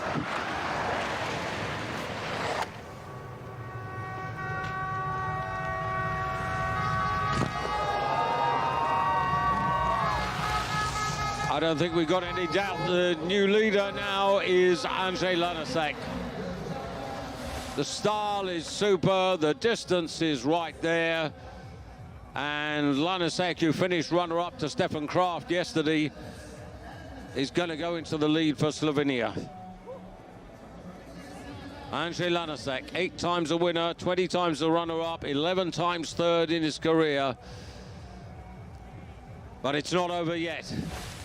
Lanasek ahead of Embacher. Domen Preutz drops to 3rd place. And Stefan Kraft now. Yesterday, his 46th individual World Cup win to draw him level in 2nd place with the legendary Matti Nykänen of Finland. This his bid for win number 47. Strong front win for Stefan Kraft, 133 meters in the first round. The wind is strong now, stronger than it's been for any competitor at all. It's a cross headwind from the bottom right of your screen to the top left. That's the direction. And here we go. Austria versus Slovenia. Stefan Kraft. Only just over. No, he's not. I thought he was over the calculation line. He's short of it. And the day belongs to Andrzej Lanasak. And Slovenia have the victory. Domen Prejoc, the world champion, has knocked on the door in Lillehammer, but Andrzej Lanasak has got better and better.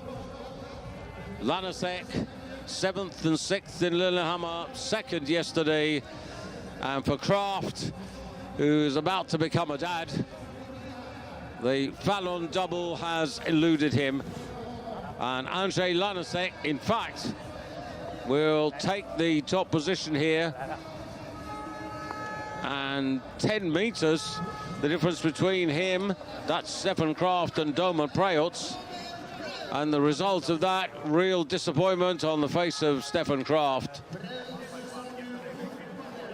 The wind deduction for him, 9.9 points. I said it was strong. And Andrzej Lanasak finally gets the victory. His 9th career win. Domen Prejoc, and you can see Stefan Kraft down there in 9th place.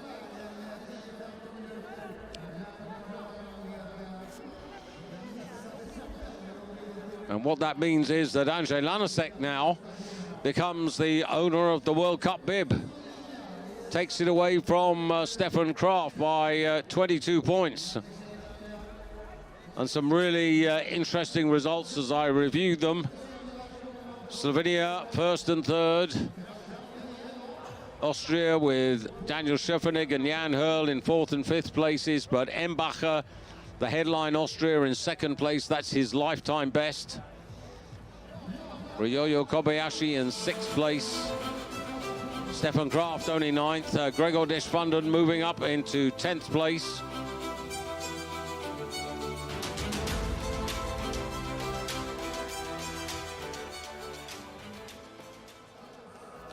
And Kevin Bickner, the man who gets 1 point for finishing in 30th place.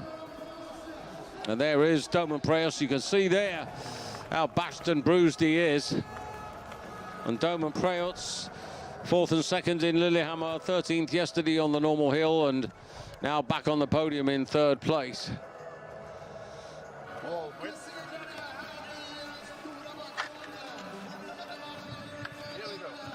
So, a podium with the world champion, the junior world champion, and Andrzej Lanasak, who was 4th in the senior world championships on the big hill in Trondheim last year. So often the nearly man, but today he's made it. And he deserved it. He had the distance, he also had the style, and he put all of that together, not once but twice, and that's why he is center stage.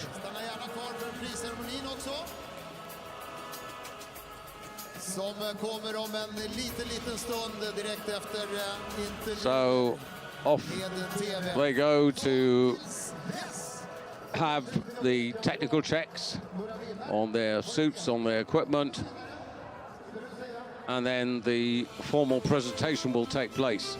And whilst that's happening, I can tell you that in the individual World Cup, Andrzej Lanasak is now the owner of the yellow bib, and when you see him next time, he'll be sporting the Viessmann yellow bib. He's taken that away from Stefan Kraft.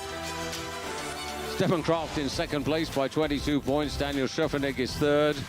Ryoyo Kobayashi is 4th, and Domen Prejoc in 5th place. Jan Hurl is 6th, and there's only 54 points separating the first half dozen. And Stefan Embacher, today's runner-up, 73 points ahead of Philipp Raimund of Germany, who's ahead of his teammate Felix Hoffmann. Manu Fettner completing the top 10, 161 points off the lead. Today, when did you realize it will be enough to beat Stefan Kraft? Yeah, well, as soon as Stefan landed, yeah, It was really tricky conditions over the whole in this second round, but yeah, obviously I'm very happy that I managed to stay calm and yeah, just try to give my best, and it was enough for today's win, and yeah, super happy. Fourth competition of the season, yellow bib now, leading the World Cup overall. What does this mean on the way to Ruka? Yeah, I didn't expect the yellow bib today, especially after first round. I knew that Stefan did a really good job. But yeah, I'm gonna take it. So yeah, really pleased, really happy, really thankful, and yeah, it's tick in one of the boxes. Yeah, that I wanted to achieve in my life, and yeah, it's my first time, so super cool. Congratulations! Thank you, Ante. Thank you. Thank you very much. So Andrzej, and the points that Domen and Andrzej have achieved today means that whilst Austria still lead the Nations Cup by 412 points, they have cut the gap. Slovenia second, Japan third, Germany fourth in the season-long Nations Cup. And for the boys here in Falun, next stop on the tour will be Ruka in Finland.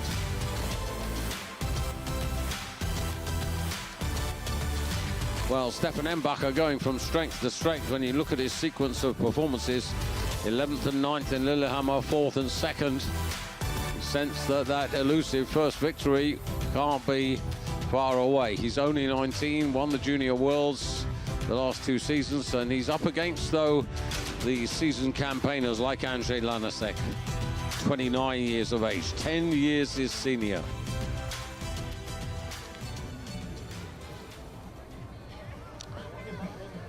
So there for you is the current state of play in the World Cup, and you can see Andrzej Lanasek, who very shortly will take possession of the Viessmann yellow bib as the World Cup leader. It's been a really, really good start to the Winter World Cup season. The standard and quality of performance has been really, really high. Feel a little sorry for Stefan Kraft, although that wasn't, you can't put it down totally to the weather. He did have the most difficult conditions to manage.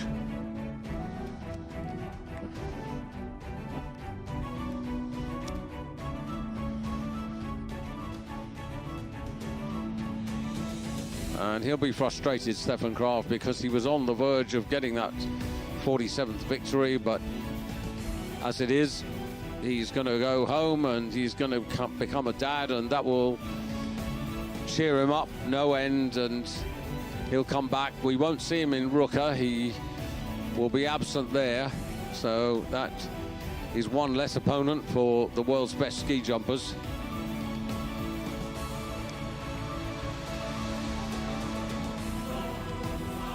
Just a pity we had that computer glitch, because it sort of disturbed the rhythm of the competition.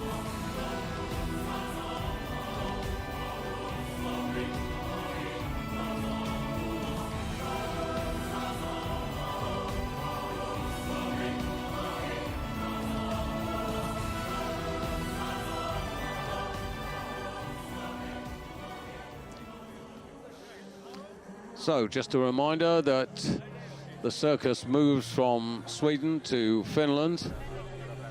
And then we're in Viessmann, then we're in Klingenthal replacing Lake Placid, where they're just doing some construction on the tower. Then we'll be in Engelberg, where boys and girls will be back together again. And then we're on to the Vierschanzen, the Four Hills.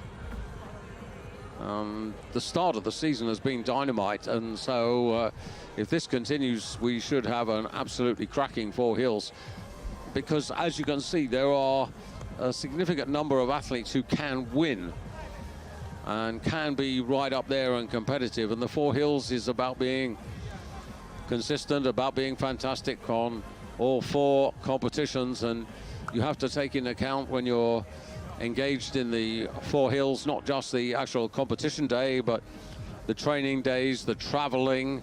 It all saps energy out of you, and it's quite a, well, I would say it's a very demanding schedule. not only that, if you're successful, there are so many media requirements, and whereas some people would finish and be able to relax throughout the evening, those who are successful will spend 2-3 hours meeting the press and media obligations nationally and internationally. And again, that just saps energy, takes a little time. Obviously, if you're doing well, though, you have the adrenaline of doing really well, but you really need to manage your energy during the Viessmann. So hopefully no problems today. Just the equipment control pending, as they say.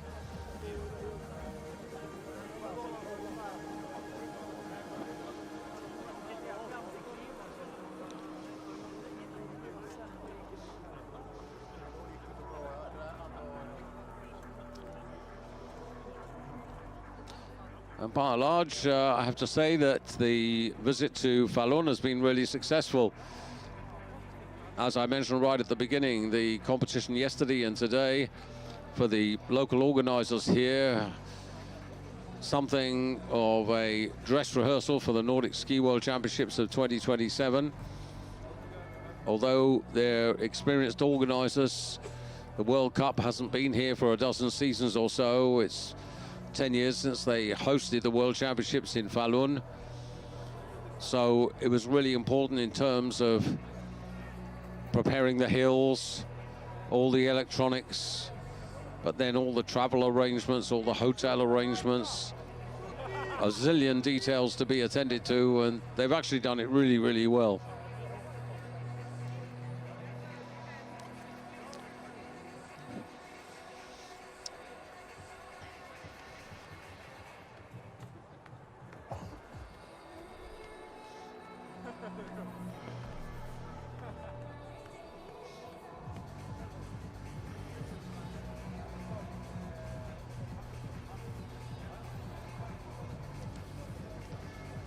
So Rooker is our next stop on the tour with FIS TV.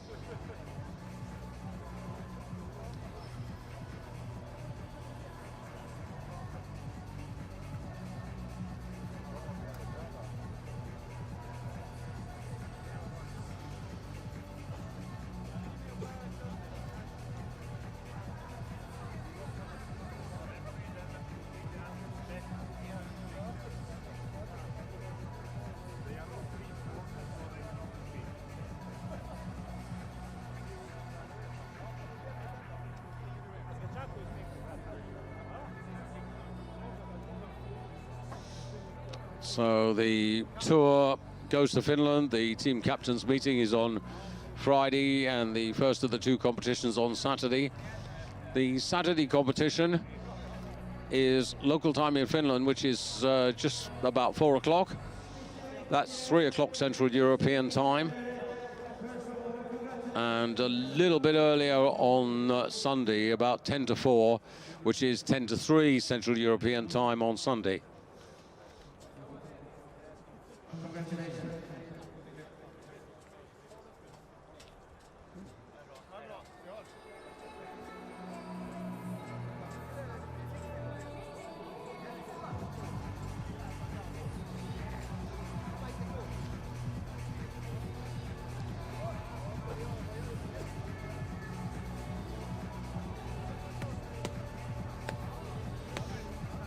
So still the technical equipment checks taking place at the moment.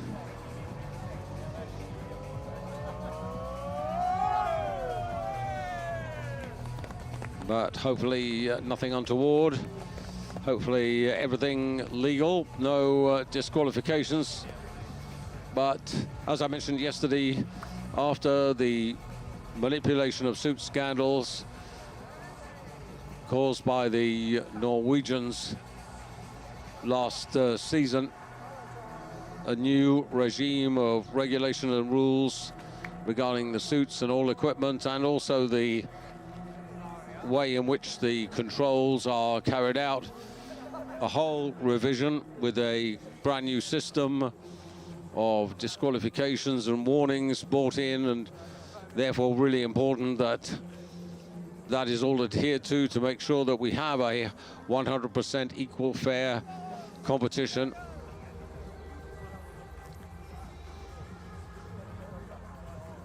Really impressive from Andrzej Lanasek. He certainly announced himself yesterday.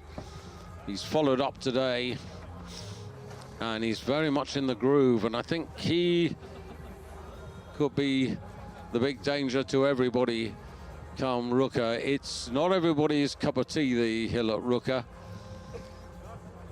It's a big hill, which actually looks bigger than it actually is, but it's, for some, quite intimidating, and the wind conditions there can make it quite tricky. Well, here come the achievers, and that tells you that the equipment checks have been successfully completed to the satisfaction of Matthias Haffele, who's in charge of the equipment control. And there is Andrzej Lanasek wearing the yellow Viessmann bib as the World Cup leader. Slovenia 1, Slovenia 3, and splitting the two, the junior world champion on the left there, Stefan Embacher. Welcome to the prize-giving ceremony for the Viessmann Ski Jumping World Cup in the large hill for the man. The prizes will be handed over by Maria Kraft Helgesson, chairman of the Swedish Ski Federation Association. Alltså ordförande i Svenska skidförbundet, Maria Kraft Helgesson, som delar ut priserna till de tre främsta. In third place, tredje plats, from Slovenia, Domen Preuts. So Domen Preuts takes third place. På andra plats, second place and runner-up, representing Austria, Stefan Embacher. Fourth yesterday, second today, but the first time on a senior World Cup podium for Stefan Embacher.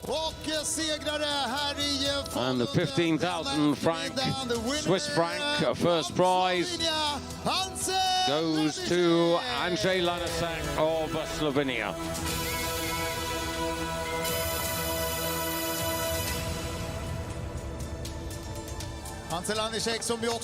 Congratulations to Andrzej, to Robert Hagota, the head coach of the Slovenian team, and indeed to the whole of that Slovenian coaching effort. Miran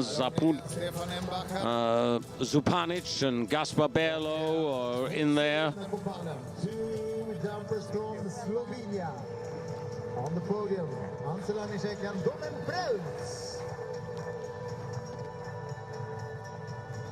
And so to the national anthem of Slovenia to recognize the achievement of Andrzej Lanasek. We're going to hear the national anthem of Slovenia.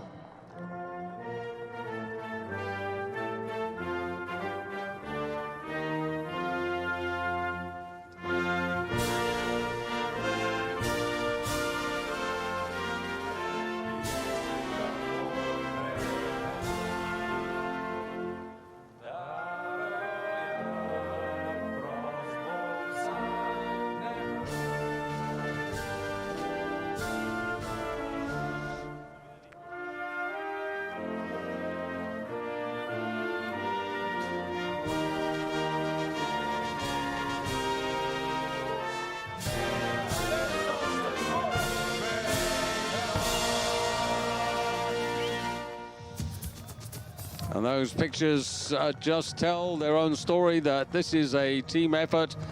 Servicemen, doctors, physios, as well as coaches, to support the likes of Domen Preuts and Andrzej Lanasek. And so this has been a successful visit to Falun. And of course the men, they go to Ruka, but the women, the Women's World Cup returns to Falun in the next days, and Nina Lucy will be your host for that competition. But time for us to take our leave here from Sweden. And on behalf of FIS TV, thank you for being with us. Thank you for watching. And enjoy the rest of your week. And if you can, we'd be delighted to have your company over the weekend in Finland for the big hill competitions on Saturday and Sunday in Ruka, near Kuusamo, just south of the Arctic Circle. So that's it from Falun on behalf of FIS TV and myself, David Goldstrom. For now, bye-bye from Sweden.